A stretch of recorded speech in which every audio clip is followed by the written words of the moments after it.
Hello student, आप सभी का स्वागत है ध्यानी क्लासेस में। अगर आप चैनल पर पहली बार आए हैं तो चैनल को लाइक, शेयर एंड सब्सक्राइब जरूर करना। आज की वीडियो में हम 9th क्लास की बिहीव बुक से the snake and the mirror का फर्स्ट पार्ट कवर करेंगे with line by line explanation in Hindi. चलिए स्टार्ट करते हैं।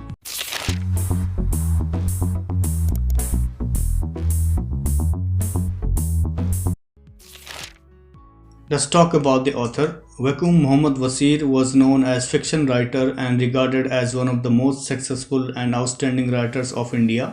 He wrote several novels and short stories. He is known for his path-breaking, attractive and down-to-earth style of writing that made him equally popular among literary critics as well as the common man. Translation of his works into other languages has won him worldwide acclaim. Waseer is fondly known as the Baper Sultan. Waseer is known for his unconventional style of language. He was awarded with Padma Shri in 1982 for his overall contributions to the nations as a freedom fighter, writer and as a political activist. वकीम Mohammad Wasir को कथा लेखक के रूप में जाना जाता था और उन्हें भारत के सबसे सफल और उत्कृष्ट लेखकों में से एक माना जाता था। उन्होंने कई उपन्यास और लघु कथाएं भी लिखी हैं और उन्हें साहित्यिक आलोचक के साथ साथ आम आदमी के बीच समान रूप से लोकप्रिय बना दिया था। उनकी रचनाओं का अन्य भाषाओं में अनुवाद करने से उन्हें दुनिया भर में प्रसिद्धि मिली।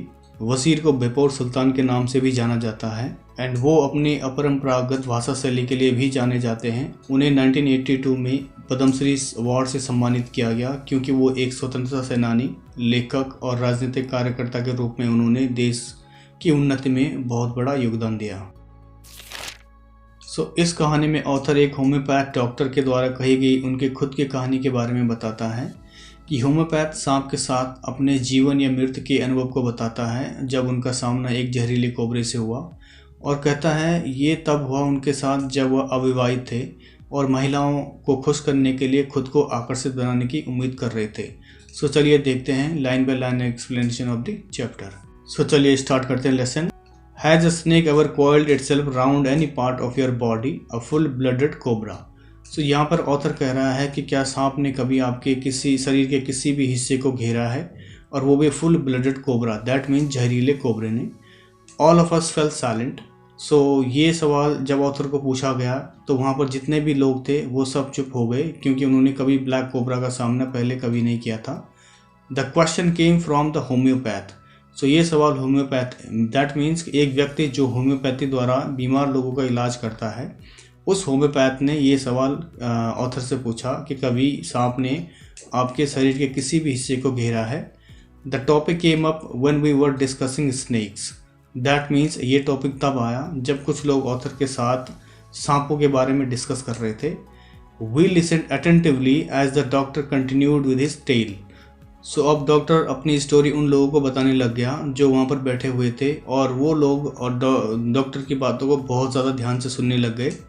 अब यहाँ पे होम्योपैथ स्टोरी सुनाने लग जाता है और कहता है it was a hot summer night about 10 o'clock। That means गर्मियों का सीज़न था और लगभग 10 बजे और 10 बजने वाले थे और उस रात बहुत ज़्यादा गर्मी थी। I had my meal at restaurant and return to my room. और कहता है यहाँ पे कि मैंने रेस्टोरेंट में खाना खाया और अपने कमरे में वापस आया जहाँ पर डॉक्टर रहता था। I heard a noise from above as I open the door. That means जैसे ही डॉक्टर अपने घर पे आया और घर के दरवाजे के सामने आया तो उसने दरवाज़ा खोलते ही कुछ आवाज़ सुनी जो ऊपर की तरफ से आ रही थी, यानी कि छत की तरफ से वो आवाज़ आ रही थी।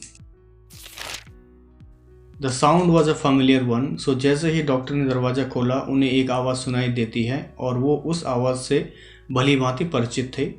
One could say that the rats and I shared the room. That means जो आवाज़ ऊपर से आ रही थी वो चूहों का शोर था और उनके कमरे में काफ़ी रैट्स थे, तो डॉक्टर को आदत थी इस तरह की आवाज़ सुनने की। अब आगे क्या कहता है author. I took out my box of matches and lighted the kerosene lamp on the table. जैसे ही डॉक्टर कमरे के अंदर गया उन्होंने माचिस की डिब्बी निकाली और टेबल पर रखा हुआ मिट्टी के तेल का लैंप जलाया। केरोसिन लैंप मीन्स मिट्टी के तेल का lamp. The house was not electrified, it was a small rented room. यहाँ पर ऑथर कह रहा है कि उनके घर में जहाँ पर डॉक्टर रहता था वो ये किराए पे लिया हुआ स्मॉल रूम था और उनके पास एक मिट्टी के तेल का लैंप था जिससे रूम में ज़्यादा उजाला नहीं हुआ करता था। सो इलेक्ट्रीफाइड मीन्स उजाला होना या उजाला करना। I had just set up medical practice and my earnings were meagre. That means doctor उस समय मेडिकल की पढ़ाई कर रहे थे और साथ साथ उनकी मेडिकल की प्रैक्टिस भी चल रही थी, जिसकी वजह से वो बहुत कम पैसे कमा पाते थे। और मे भी इसी वजह से उन्होंने छोटा सा कमरा रेंट पे लिया हुआ था रहने के लिए। और कहता है I had about 60 rupees in my suitcase. That means उनके सूटकेस में उस वक्त करीब करीब 60 रुपीज़ थे। Further he says, along with some shirts and dhotis, I also possessed one solitary black coat which I was then wearing. So यहाँ पर doctor अपनी कहानी सुनाते हुए कहता है, उस वक्त मेरे पास कुछ शर्ट्स एंड धोतियाँ के साथ साथ एक काला कोट भी था जिसे डॉक्टर अक्सर पहना करते थे। और वो क्यों पहना करते थे ये काला कोट? क्योंकि उनके पास सिर्फ वही कोट था जिसे वो हर जगह पहन कर जाते थे। I took off my black coat, white shirt and not so white vest and hung them up. So यहाँ पर डॉक्टर जब अपने रूम के अंदर चले गए तो उन्होंने एक छोटा सा लैंप जलाया और अपनी white shirt, black coat and white vest जो उन्होंने पहनी हुई थी उसको उतारा और हैंगर में लटका दिया। I opened the 2 windows in the room. So अब डॉक्टर कहता है कि उनके कमरे में 2 विंडोज़ थी, तो उन्होंने सोने से पहले उन दोनों विंडोज़ को खोल दिया क्योंकि समर सीज़न था और बहुत ज़्यादा गर्मी थी। It was an outer room with one wall facing the open yard. That means जिस रूम में डॉक्टर रहते थे वो रूम बाहर की तरफ था और उनकी उस रूम की एक दीवार खुले आंगन की तरफ थी। It had a tiled roof with long supporting gables that rested on the beam over the wall. There was no ceiling. So यहाँ पर ऑथर कह रहा है कि जिस रूम में डॉक्टर रहते थे उसमें कोई भी छत नहीं थी और वो रूम सीमेंट से बनी हुई टाइल्स से ढका हुआ था जिसे हम गेबल्स कहते हैं। और उन टाइल्स को सपोर्ट देने के लिए गेबल्स दीवार के मेन बीम पर टिकी हुई थी।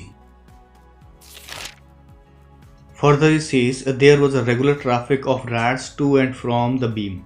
So यहाँ पर ऑथर कहता है गेबल्स दीवार के मेन बीम से जुड़ा हुआ था और रैट्स बाहर से आकर बीम के सहारे उनके कमरे में आया जाया करते थे।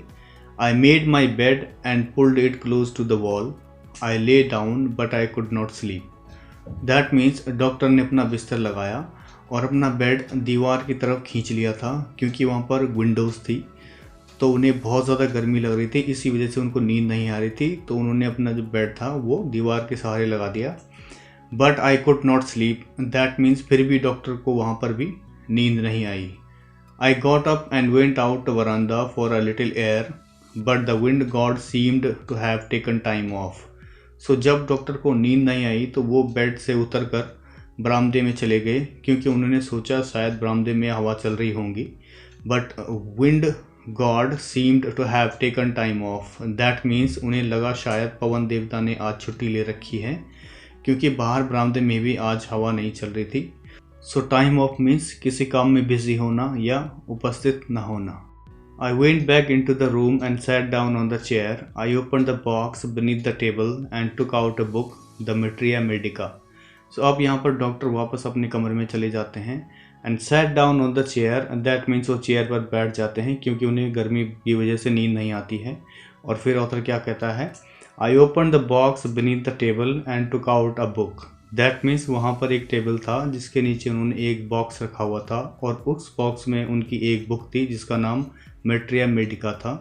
सो मेट्रिया मेडिका एक मेडिकल बुक है जिसमें मेडिकल प्रैक्टिस के टाइम डॉक्टर को हेल्प करती है और इलाज के दौरान कौन सी दवाई किस टाइम पे देनी है, तो इन सब की डिटेल्स उस बुक में लिखी होती है। I opened it at the table on which stood the lamp and a large mirror. A small comb lay beside the mirror. So यहाँ पर ऑथर कह रहा है कि टेबल के ऊपर डॉक्टर ने एक लैंप रखा हुआ था और लैंप के साथ साथ एक बड़ा सा मिरर और मिरर के पीछे एक उनकी कंघी पड़ी हुई थी। सो स्मॉल कॉम्ब मीन्स छोटी सी कंघी। One feels tempted to look into a mirror when it is near one. I took a look. That means जैसे कि हर किसी को अच्छा लगता है मिरर की तरफ देखना बार बार, जो भी मिरर की तरफ देखता होगा और या फिर मिरर की तरफ से गुजरता होगा, वैसे ही डॉक्टर ने भी बेड से उतरकर मिरर की तरफ देखा और अपने फेस को देखने लग गए। In those days I was a great admirer of beauty and I believed in making myself look handsome. So यहाँ पर ऑथर कह रहा है उन दिनों डॉक्टर यंग थे और उन्हें हैंडसम लुक पसंद थी, और जब जब वो मिरर में देखा करते थे तो उन्हें लगता था कि वो बहुत ज़्यादा हैंडसम हैं, और इसीलिए वो बार बार मिरर की तरफ देखा करते थे एंड उन्हें पूरा भरोसा था कि वो हैंडसम हैं। I was unmarried and I was a doctor. I felt I had to make my presence felt. That means उस वक्त डॉक्टर अनमैरिड थे और एक डॉक्टर भी थे, और मिरर की तरफ देखते हुए उन्हें लगा कि वो लोगों को बताना चाहते हैं कि वो बहुत ज़्यादा हैंडसम हैं, और हैंडसम होने के साथ साथ वो एक अच्छे डॉक्टर भी हैं। Further he says, I picked up the comb and ran it through my hair and adjusted the parting so that it looked straight and neat. So अब यहाँ पर डॉक्टर मिरर के पीछे पड़ी हुई कॉम्ब को उठाते हैं and it ran through my hair and adjusted the parting. That means वो अपने हेयर को एक तरफ एडजस्ट करने लग जाते हैं so that उनके हेयर अच्छे और साफ़ सुथरे लगें। So उन्हें ये लगता था कि उनकी हेयर स्टाइल उन्हें बहुत ज़्यादा अट्रैक्टिव एंड हैंडसम बनाती है। Again I heard that sound from above. I took a close look at my face in the mirror.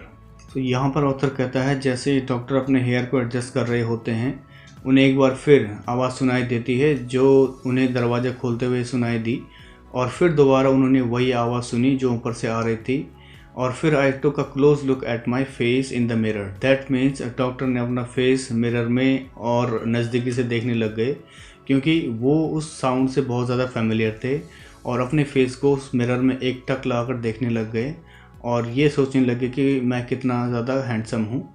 I made an important decision, I would shave daily and grow a thin moustache to look more handsome. So यहाँ पर doctor ने एक important decision लिया क्योंकि वो अपना face बड़े गौर से देख रहे थे मिरर में, और मिरर में देखते हुए उन्होंने एक इम्पोर्टेंट डिसीजन लिया, और वो हैंडसम दिखने वाला डिसीजन था कि मैं आज के बाद हैंडसम दिखने के लिए रोज़ शेव करूँगा और अपने मूँछों को थोड़ा सा बड़ा और पतला करूँगा जिससे वो और ज़्यादा हैंडसम लगेंगे। I was after all a bachelor and a doctor. I looked into the mirror and smiled. It was an attractive smile. That means doctor ने प्राउड फील किया कि वो अभी अनमैरिड हैं और साथ साथ एक अच्छे डॉक्टर भी हैं, और फिर उन्होंने मिरर की तरफ देखा अपने फेस को एंड फिर इस फेस को देखते हुए स्माइल करने लग गए, और कहते हैं कि वो स्माइल बहुत ज़्यादा अट्रैक्टिव थी। दैट मीन्स कि वो स्माइल बहुत ज़्यादा आकर्षक थी, और स्माइल करते हुए डॉक्टर और भी ज़्यादा हैंडसम लग रहे थे। I made another earth shaking decision. So यहाँ पर ऑथर कहता है कि डॉक्टर ने उस दिन एक और डिसीजन लिया जो अर्थ शेकिंग डिसीजन था। That means very important decision उस दिन डॉक्टर ने एक और लिया। I would always keep that attractive smile on my face to look more handsome. So जो डिसीजन डॉक्टर ने उस दिन लिया वो क्या था? वो ये था कि वो हमेशा स्माइल करेंगे और उनके फेस पर हमेशा स्माइल रहेगी, क्योंकि उन्हें पता था कि अगर वो स्माइल करेंगे तो और ज़्यादा हैंडसम दिखेंगे। I was after all a bachelor and a doctor too on top of it. That means doctor ये सोच रहे थे कि भाई मैं हैंडसम बैचलर हूँ और ऊपर से मैं डॉक्टर भी हूँ, तो मुझे और ज़्यादा हैंडसम दिखना है। Further he says, again came that noise from above. I got up, paced up and down the room. So जब डॉक्टर ये सब सोच रहे थे फिर उन्हें एक बार आवाज़ सुनाई देती है जो गेबल से आ रही थी, और फिर डॉक्टर बेड से उठे और तेज़ी से कमरे में घूमने लग गए और देखने लग गए कि ये आवाज़ कहाँ से आ रही थी। Then another lovely thought struck me, I would marry. That means doctor को फिर एक और प्यारा सा विचार आया उनके दिमाग में, और वो थॉट था उनकी शादी का कि मैं अब शादी करूँगा। और सोचता है I would get married to a woman doctor who had plenty of money and a good medical practice.